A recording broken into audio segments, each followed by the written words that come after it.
Good morning दोस्तों, स्वागत है मेरी ड्रीमशाला इकोनॉमिक्स क्लास में। इसमें आज हम पढ़ेंगे प्राचीन पाश्चात्य आर्थिक विचारों की विशेषताएं।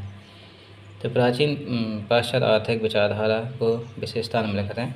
पहला है, प्राचीन काल में अर्थशास्त्र का विकास राजनीति शास्त्र के सहयोग से हुआ।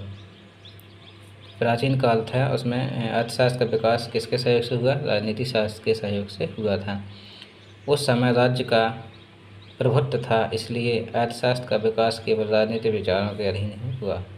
दूसरी है, प्राचीन विचारधारा में धर्म, राजनीति, दर्शन का प्रमुख स्थान था। प्राचीन विचारधारा में धर्म, राजनीति और दर्शन का प्रमुख स्थान था, अतः आर्थिक समस्याओं को विशेष महत्व नहीं दिया गया था। पहले आर्थिक समस्याओं को महत्व ज़्यादा नहीं देते थे, केवल धर्म, राजनीति और दर्शन को प्रमुख स्थान दे रहे थे। तीसरा है, श्रम के महत्व को भली भांति नहीं आंका गया था। बढ़कवाद के समय तक भौतिक उन्नति के लिए विदेशी व्यापार को महत्व दिया गया। पहले विदेशी व्यापार को ज़्यादा महत्व दिया जाता था। एडम स्मिथ ने सर्वप्रथम श्रम विभाजन को महत्व स्वीकारा। सबसे पहले एडम स्मिथ ने श्रम के महत्व को स्वीकार किया। फिर है आपका, अच्छी और नैतिक क्रियाएं जीवन का सार मानी जाती थी, अतः व्यक्ति भौतिक संपन्नता, भोग विलास आदि से दूर रहना चाहता।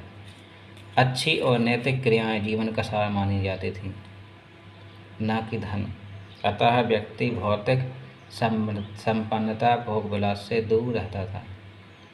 महत्वपूर्ण आर्थिक क्रियाएं जैसे विदेशी व्यापार, वाणिज्य, राजस्व आदि की ओर प्राचीन विचारकों का ध्यान नहीं गया।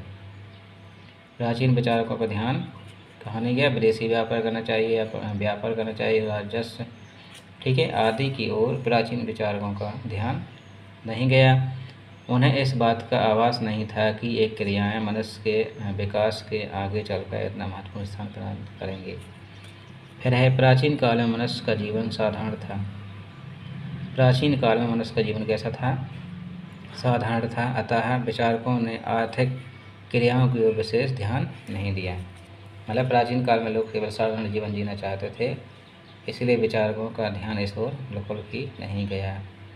अब है, प्राचीन समय में राजा अपने धन की आवश्यकता की पूर्ति अन्य राज्यों की पराजित करके दूसरी संपत्ति हड़प कर बेगार द्वारा प्राप्त करते थे।